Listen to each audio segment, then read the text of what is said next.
Welcome again to Nav's Cooking. So by the way guys, nibalik na day ko diri sa Amua sa Kapatagan, Lanao del Norte and padulong ko karon sa merkado para magpalit og sudan for dinner.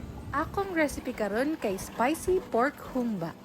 Ang presyo day karon sa baboy guys kay 290 per kilo. Nasab ko sa lamasan, pero ayaw lang pansinan ninyo og maduhog ninyo akong katawa guys ha, kay gimingaw ko ni auntie. Pila sab mi kaadlaw wala nagkita, kay pila sab ko kaadlaw wala nagpalit sa ilaha tungod nag-uli ko sa akong mga ginikanan sa Balyanga, Misamis Occidental. So going home, kay mag-andam na mi para sa amo ang pagluto.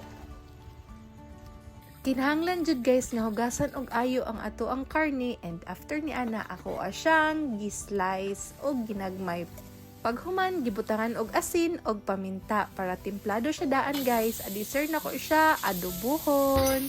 Gitoast na ko siya daan guys kay gusto jud ko half cook ni ang ako ang karne. Adisir na ko lutoon sa lain nga putahe.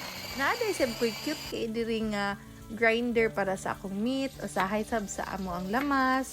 Sa pag-toast og ahos, grabe helpful kay siya guys, 100%. Kay human maandam ang tanan, ako na dahing gigisa ang ato ang mga lamas.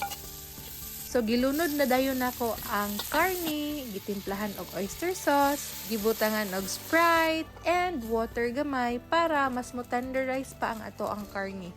Gibutangan sab nako og bay leaves, paminta nga lisop, banana blossom, sugar, butangan sab na kon siya og chili powder and of course ang sili nga halang. So naara guys, luto na siya. Actually niabot pa ning pagkaugma namo nga sudan anang udto. So nakatipid jud ko guys. Thank you so much for always watching everyone.